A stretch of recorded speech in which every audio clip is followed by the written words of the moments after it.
Maintenant, on va passer au chapitre 2 où on va parler des structures et des fonctions des systèmes animaux.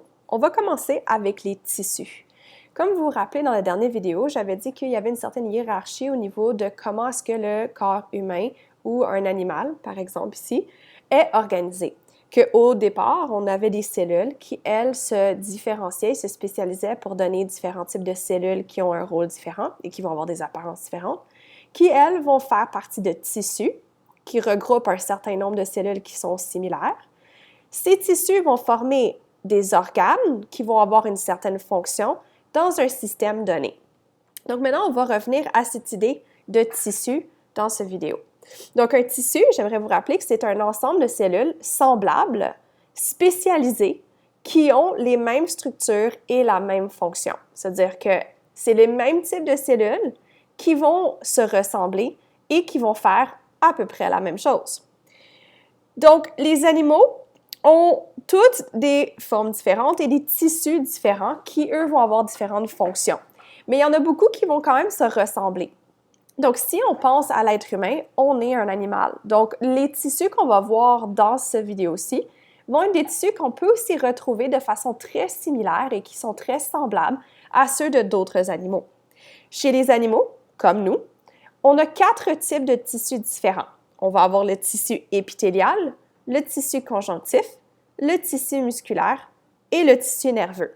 Et on va voir quelles vont être les cellules qui vont composer ces 4 tissus, ainsi que leurs caractéristiques particulières. Donc, j'ai utilisé un tableau qui a été pris de votre manuel parce que je trouve qu'il est bien fait pour donner l'information de façon synthétique. Si on regarde le tissu épithélial, donc voici 2 exemples de tissu épithélial, mais c'est 2 tissus épithéliales qui sont un petit peu différents l'un de l'autre, mais c'est quand même du tissu épithélial. Pourquoi? Parce qu'ils ont des caractéristiques en commun. Ces tissus-là sont des tissus qui vont recouvrir les surfaces du corps. Donc, le tissu épithélial, ça recouvre les surfaces du corps. Maintenant, ce n'est pas toujours des surfaces qui sont considérées comme externes. Donc, ici, on dit externe, mais ces surfaces-là, ça peut être l'extérieur du corps, comme ça peut être à l'extérieur d'organes qui sont dans ton corps. Donc, ça va être ce qui va recouvrir le corps humain et aussi les organes en général. Ça va former une barrière. Donc, le rôle principal du tissu épithélial, c'est agir en tant que barrière qui empêche des substances d'entrer dans le corps ou d'entrer dans certains organes. Ces cellules-là vont se toucher et se retenir ensemble très solidement pour vraiment former une barrière efficace. Il n'y a pas beaucoup d'espace entre les cellules parce qu'elles se touchent, ce qui veut dire que les substances ne peuvent pas se faufiler entre cette barrière-là pour traverser le tissu épithélial pour soit rentrer dans le corps ou soit rentrer dans un organe. Mais dans les 2 différents types de tissu épithélial qu'on va voir, ça va être l'épithélium de la peau et l'épithélium cylindrique, ou tissu épithélial de la peau et tissu épithélial cylindrique. Maintenant, c'est quoi la différence entre les deux? Donc, les deux agissent comme une barrière, sont à la surface du corps ou des organes. Et si on regarde le tissu épithélial de la peau, lui, il est spécifiquement à la surface du corps. Parce que la peau, c'est ce qui nous recouvre à l'extérieur et qui empêche les choses de rentrer à l'intérieur de notre corps. C'est une couche de cellules qui sont minces et plates. Ici, on voit une vue de dessus, on ne voit pas une vue de côté, mais dans une prochaine image, on va voir une vue de côté qui va montrer qu'ils sont plates et minces. Elles vont former des feuilles. Ça, c'est ce que je veux dire par ça, c'est qu'elles vont se recouvrir les unes par-dessus les autres pour donner des couches de tissu épithélial. C'est pour ça que tu peux, par exemple, t'érafler la peau sans que tu passes à travers ton tissu épithélial au complet et donc que tu saignes. Tu vas érafler la surface, ce qui veut dire que tu vas enlever juste les couches externes de ton tissu épithélial sans toucher aux couches qui sont internes. Donc, elle va quand même agir comme une barrière. Elle va être une barrière qui est semi-perméable entre l'extérieur et à l'intérieur du corps. C'est semi-perméable parce que ça empêche certaines substances d'entrer et de sortir, mais pas toutes les substances. Par exemple, si tu vas te baigner pendant une longue période de temps, tu vas voir que tes doigts vont se ratatiner. Puis ça, c'est à cause du mouvement de l'eau qui peut entrer à l'intérieur de tes cellules et à l'intérieur de ton tissu épithélial. Donc, il y a quand même une certaine barrière qui qui est efficace, mais pas à 100%, parce que c'est vrai que quand il pleut, l'eau ne va pas rentrer directement dans ta peau, mais si tu restes et tu baignes dans une piscine pendant une longue période de temps, un petit peu d'eau va pouvoir rentrer. Le tissu épithélial cylindrique, c'est ce que l'on va retrouver à l'intérieur de ton système digestif et à l'intérieur de tes glandes. C'est-à-dire que ça ne va pas se retrouver à la surface de ton corps, mais à l'intérieur de ton corps. Donc, on va retrouver ça dans ton intestin grêle. C'est là où on va être capable d'absorber certaines substances à travers ce tissu épithélial cylindrique. On va retrouver ça aussi dans ton estomac. Donc, ça fait partie de ton système digestif aussi. On va le retrouver aussi entourant certaines glandes et certains organes. Et certains de ces tissus épithéliales cylindriques à l'intérieur du corps peuvent sécréter du mucus, donc une substance qui est visqueuse et qui peut aider à arrêter ou bloquer certaines substances d'entrer dans ton corps ou, tu sais, comme par exemple dans tes poumons, tu aurais du tissu épithélial qui produit du mucus en réponse à une réaction allergique ou à une infection pour essayer de se débarrasser de ces bactéries-là. Elles peuvent aussi avoir des formes qui ne sont pas nécessairement plates et minces. Elles peuvent avoir des formes particulières qui ont des structures qui ressemblent à des doigts, qu'on appelle des cils et qui peuvent bouger. Donc ça aussi, on peut retrouver ça dans le tissu épithélial cylindrique qui forme l'intérieur de tes poumons. Et ça aide aussi à faire sortir les bactéries ou à faire sortir les différentes substances que l'on ne veut pas avoir dans tes poumons, donc les faire sortir par le mouvement de tes cils, ou on peut le retrouver dans tes intestins pour augmenter l'absorption de certaines substances. Des choses que je vais mentionner dans des prochaines vidéos. Donc, si on regarde les différents tissus épithéliales dans différentes régions, on va retrouver ces caractéristiques-là.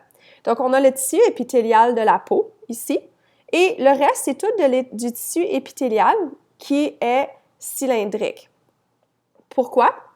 Bien parce que ça va être à l'intérieur soit de tes organes ou de tes glandes.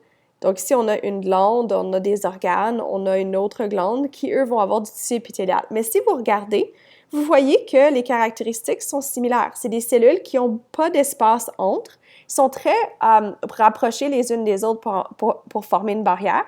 Elles sont généralement plates et mince. Donc ici, on a quand même une couche qui est très mince. Ici, c'est très, très mince, mais ça devient un petit peu plus épais plus que ça descend. Et le tissu épithélial cylindrique, lui, il est un petit peu moins mince et des fois, on peut retrouver, comme j'ai dit, des cils qui peuvent se retrouver à la surface. Donc, des petits prolongements de doigts, par exemple, qu'on retrouverait à la surface ici. Donc, plutôt sur celui-là, parce que c'est celui-là qu'on retrouverait plus dans ton système digestif qu'à l'intérieur de ton corps, qu'à l'extérieur de ton corps. Donc, si on regarde ce tissu épithélial, on peut retrouver les différentes caractéristiques qui avaient été mentionnées plus tôt dans ce tissu-là. Le prochain type de tissu qu'on va voir, c'est le tissu musculaire. Donc, tous les tissus musculaires ont ces deux choses en commun. Ils sont conçus pour être capables de changer de forme. Pourquoi est-ce qu'on veut qu'ils changent de forme? Bien, parce qu'on veut qu'ils se contractent, donc ils deviennent plus petits, ou ils se relâchent, et ça veut dire qu'ils vont s'allonger. Sinon, tu ne peux pas avoir une contraction musculaire. Donc, si tu regardes ton biceps, par exemple, et tu contractes ton biceps, tu vas voir que ton biceps va devenir de plus en plus court plus que tu le contractes. Donc, naturellement, il va devenir plus épais, mais il est plus court. Donc, il se contracte. Et si tu le relâches, ton biceps, il va devenir plus long. Peut-être plus mince, mais plus long quand même. Donc, il a la capacité de changer de forme.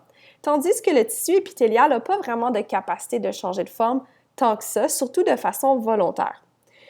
Le tissu musculaire, on en a de 3 types qui ont des caractéristiques qui leur sont particulières. On a le tissu qui forme le muscle squelettique, les tissus musculaires qui forment les muscles lisses et les tissus musculaires qui forment les muscles cardiaques.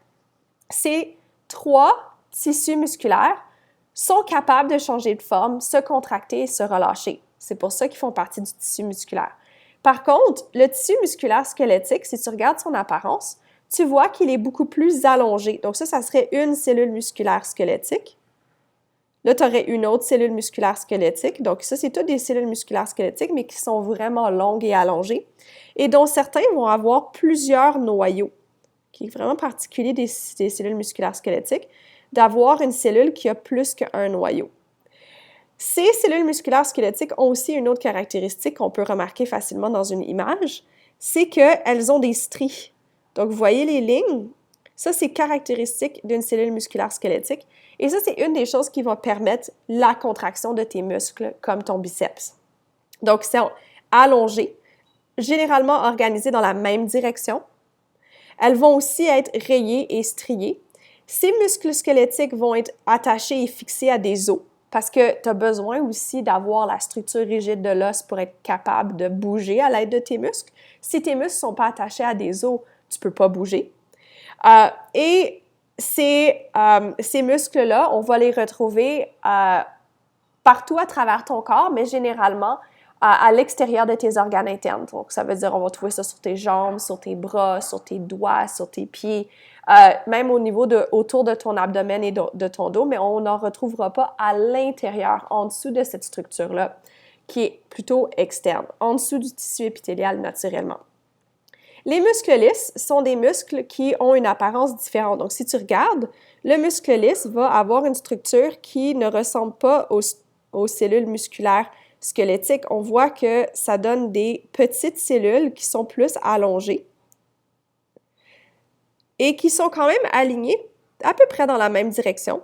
On peut voir que tu as un noyau par cellule qui est allongé et tu peux aussi voir qu'il n'y a pas de stries ici.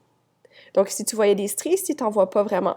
Ces cellules de muscles lisses, on va les retrouver dans les vaisseaux sanguins, parce que tes vaisseaux sanguins peuvent aussi se contracter et se relâcher.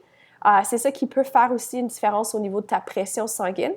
C'est ça qui va faire que quand tu as vraiment froid puis tu vas dehors en hiver sans des gants, éventuellement, tu ne peux plus vraiment sentir tes doigts.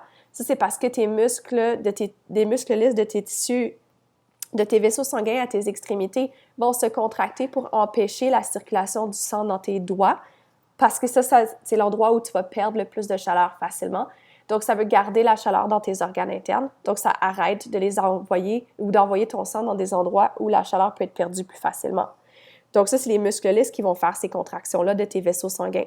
Ça va aussi faire la contraction de ton œsophage et de ton estomac. Donc, lors de la digestion, tu as besoin que la nourriture parte de ta bouche et se rende jusqu'à l'autre extrémité, donc ton anus. Ça veut dire que tu as besoin des muscles dans ton système digestif qui, eux, vont permettre de bouger la nourriture dans cette direction-là. Ton estomac aussi, il fait des contractions et des relaxations pour essayer de mélanger l'acide de ton estomac avec tes aliments pour aider à la digestion. Et donc, tous ces muscles-là de ton système digestif qui font bouger les aliments dans cette direction-là et qui permettent de mélanger les aliments dans ton estomac sont des muscles lisses qui ont cette apparence-ci.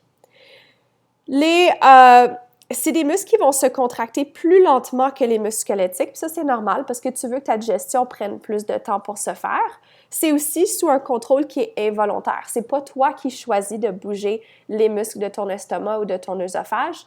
Ça se fait de façon automatique. Par contre, c'est toi qui décides quand tes muscles squelettiques vont se contracter.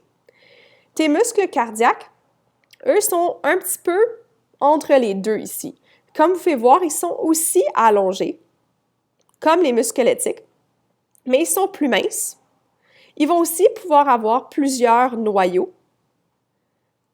Mais si tu regardes, tu ne vois pas la taille caractéristique d'un muscle squelettique, donc ils ne sont pas aussi épais.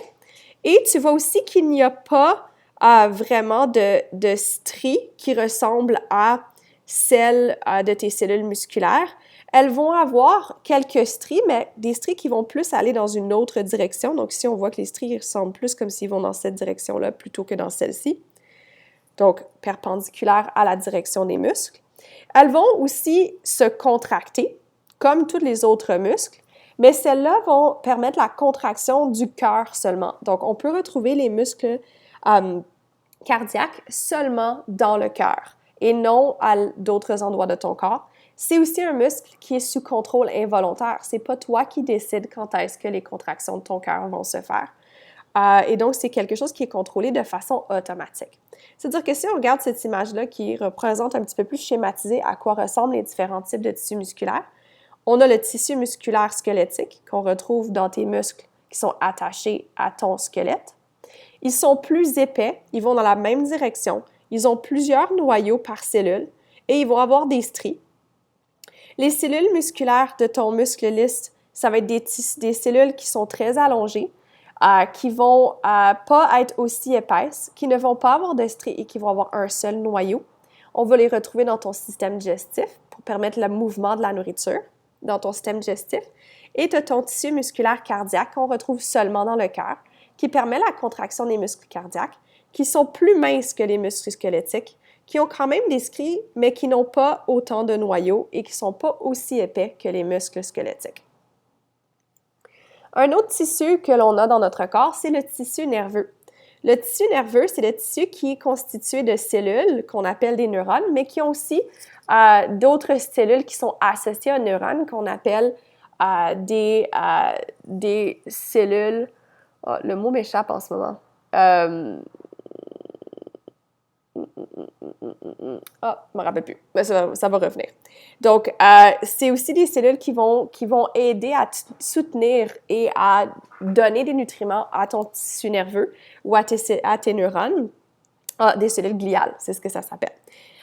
Et ce tissu nerveux-là permet d'envoyer de l'information nerveuse à travers ton corps pour être capable de recevoir de l'information qui vient de l'extérieur de ton corps, d'intégrer cette information et d'être capable d'envoyer un message à différents endroits de ton corps, à différents muscles ou à différents organes pour qu'ils accomplissent leur fonction. Donc, les neurones coordonnent les actions de ton corps. C'est eux qui décident qu'est-ce que ton corps fait, qu'est-ce que tu dis, comment tu bouges, est-ce que ta digestion se fait normalement, est-ce que ton cœur se contracte, et ainsi de suite. Donc, c'est lui qui envoie tous les messages à travers ton corps pour pouvoir que tu puisses survivre. Les neurones sont les cellules principales qu'on retrouve dans ce tissu-là, donc autres que les cellules de support qu'on appelle les cellules gliales. Les neurones permettent la transmission de signaux de ton cerveau et de ta moelle épinière à tes muscles et à tes glandes, et elles reçoivent aussi les renseignements et de l'information qui vient du milieu extérieur de ton corps ou du milieu intérieur de ton corps, comme par exemple, si tu as une fièvre, ton système nerveux va le détecter.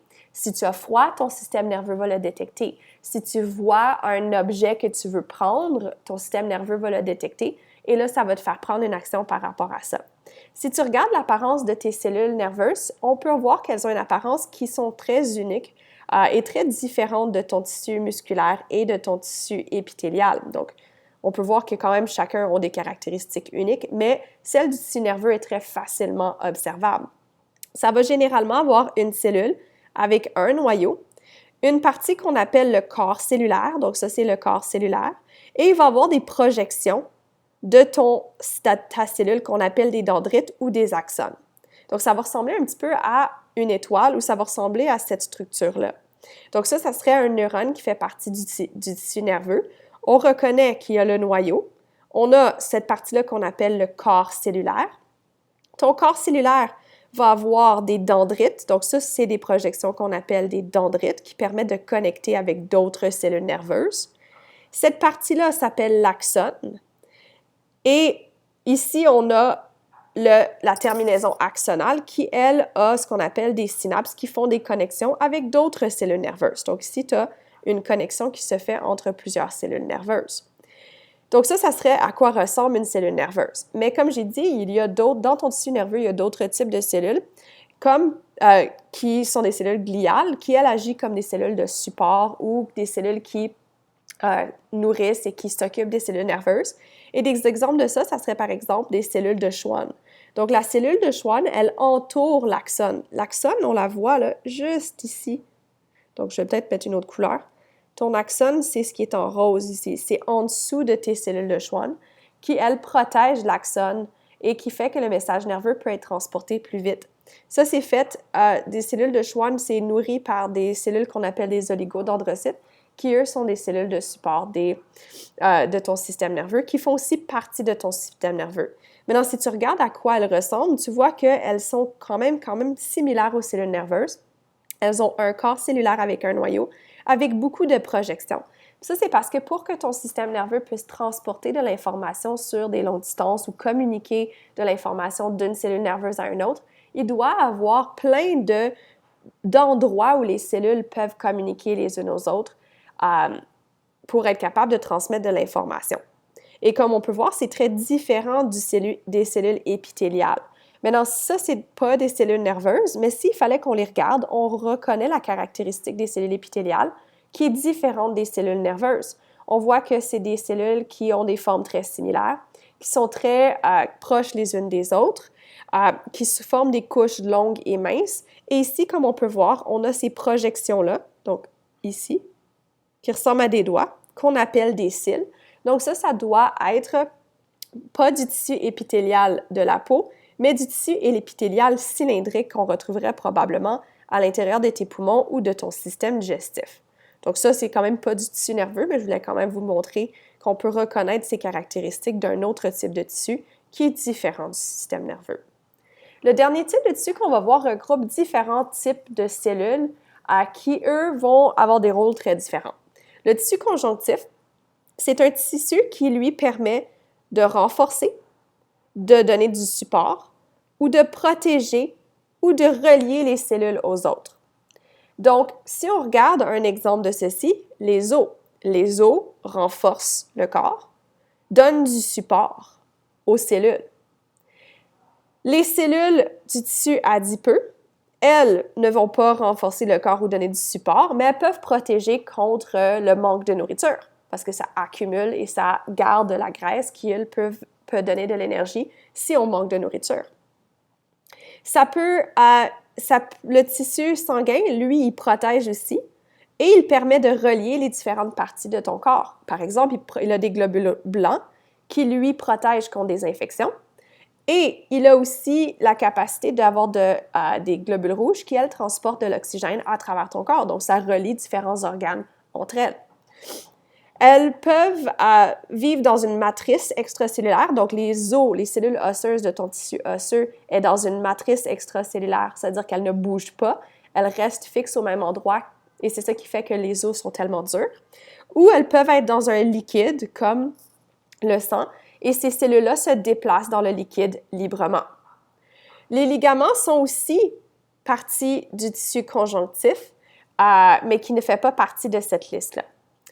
Les os, donc ce qui ressemble à ça, c'est des cellules qui sont entourées de tissus calcifiés. Calcifiés parce que les os sont faites de matrices qui a beaucoup de calcium à l'intérieur. Et cette matrice de tissus calcifiés, c'est quelque chose qui va rendre l'os très dur. Il va y avoir quand même des vaisseaux sanguins qui passent à travers tes os. Et ça, c'est pour nourrir ces cellules-là et leur donner de l'oxygène qu'elles ont besoin pour survivre. C'est-à-dire que même si l'os semble être dur et pas avoir de vaisseaux sanguins à l'intérieur, il a quand même des vaisseaux sanguins qui passent à l'intérieur. Son rôle est de permettre le mouvement avec les muscles squelettiques naturellement, et de protéger et donner du support au corps pour qu'une personne puisse se tenir debout, par exemple, ou rester assis. Le tissu adipeux, c'est des cellules qui sont serrées les unes contre les autres. Donc, ici, on peut voir qu'elles sont serrées les unes contre les autres. Elles sont entourées, elles se retrouvent sous le tissu adipeux et autour des organes. C'est là où va être stocké de l'énergie sous forme de graisse et qui peut être utilisée plus tard si on manque de nourriture. Et elle peut aussi protéger contre le froid et le choc. Donc, par exemple, certains animaux qui, eux, vivent dehors en hiver ou hibernent en hiver à l'extérieur, ils doivent engraisser beaucoup pour essayer de les protéger contre le froid. Le dernier type de tissu conjonctif qu'on va voir, c'est les cellules du sang. Et ça, il y en a beaucoup. Les cellules du sang, on retrouve ça dans le liquide qu'on appelle le plasma sanguin qui est dans tes vaisseaux sanguins. Ces cellules de sang peuvent être des globules rouges qui transportent l'oxygène, des globules blancs qui protègent contre les infections, donc qui attaquent les bactéries ou les virus qui pourraient essayer de nous infecter. Les plaquettes qui, elles, aident à la coagulation du sang quand on se blesse. Donc, si on fait une blessure et on s'ouvre une veine et qu'on saigne, les plaquettes, c'est eux qui vont se mobiliser pour essayer de faire que le sang arrête de couler. Et donc, toutes ces cellules-là sont dans un liquide qui est le plasma sanguin. Donc, tout ceci, c'est le sang. Le sang, à cause de tes globules rouges, permet de transporter l'oxygène et le dioxyde de carbone, mais à cause du plasma sanguin, ça permet de transporter aussi les nutriments. La coagulation du sang, c'est causé par les plaquettes, Et naturellement, l'action de combattre des bactéries ou des virus, ça vient des globules blancs. Et si on regarde, ça, ce serait ton sang avec ton plasma sanguin qui est les espaces entre les cellules qui peuvent se déplacer librement dans ton liquide, qui est le plasma sanguin. Ceux qui sont ici, c'est des globules rouges et on peut les reconnaître parce que les globules rouges n'ont pas de noyau. Et ici, tu as des globules blancs, donc tu en as 2. Et tu peux les reconnaître parce qu'ils sont des cellules qui sont rondes, mais qui ont des noyaux qui ont des formes particulières. Si on regarde un schéma du tissu osseux, on peut voir que le tissu osseux est fait de différents types de cellules osseuses. On a les ostéocytes, les ostéoblastes, les ostéoclastes et les cellules ostéogéniques. Pas des noms à connaître, mais ils ont quand même différentes fonctions. Les ostéoblastes, eux, créent des nouvelles cellules osseuses. Les ostéoclastes, eux, se digèrent des anciennes cellules osseuses pour détruire les os. Et dans le fond, on a besoin des deux pour être capable d'avoir des os qui sont très durs et solides. Et tu vas avoir aussi d'autres types de cellules qui vont permettre de maintenir tes os en santé. Mais comme j'ai dit, les noms ne sont pas à apprendre par cœur, mais ils font partie de ton tissu osseux. Ce que j'ai oublié de mentionner, c'est que si tu regardes une coupe transversale d'un tissu osseux, tu vas reconnaître cette structure particulière qui ressemble à des anneaux d'un arbre. Donc ici, tu vas voir des endroits où tu aurais des vaisseaux sanguins. Et autour, on dirait que ça crée des anneaux, comme que tu aurais des anneaux autour d'un arbre. Et ça, c'est une des façons qu'on peut reconnaître le tissu osseux, parce que ça, c'est une particularité du tissu osseux, parce qu'il va grandir vers l'extérieur, devenant de plus en plus épais. Ici, tu ne le vois pas sur cette image, mais je voulais quand même le mentionner sur l'image qui vient d'une dissection microscopique. Si tu regardes le tissu adipeux, il y a différents types de tissu adipeux, mais ça, ce serait un exemple de tissu adipeux qui est sous-cutané. Donc ici, tu aurais tes cellules épithéliales de ta peau. Donc ça, c'est tes cellules épithéliales. Mais en dessous, entre tes organes et juste en dessous de ta peau, tu vois tes cellules qui sont rondes et qui sont remplies de graisse, qui, eux, font partie de ton tissu adipeux. Mais ici, tu as aussi un autre type de tissu adipeux qu'on appelle le tissu adipeux viscéral. Viscéral veut dire autour des organes. Et comme tu peux voir, ils sont autour des organes ici, qui, lui, va avoir une des caractéristiques très similaires. Il va ressembler à ce tissu adipeux-là. Donc, ça va être des cellules qui sont rondes, qui sont remplies de graisse. Mais ces cellules-là sont un petit peu différentes. Elles vont se multiplier plus rapidement. Au lieu de se remplir de graisse, elles vont créer plus de nouvelles cellules. Et elles vont aussi se retrouver entourées des organes, ce qui peut être un problème pour des personnes qui ont un surplus de poids. C'est des cellules adipeuses aussi qui vont produire des hormones, à la différence des cellules subcutanées qui, eux, ne produisent pas d'hormones. Ce qui fait que ça peut causer des problèmes comme le diabète. Et voici un vaisseau sanguin avec ton sang. Donc, ton sang, même s'il a l'air rouge quand il coule, le plasma sanguin est un petit peu jaunâtre, incolore. Ce qui donne la couleur rouge, c'est les globules rouges.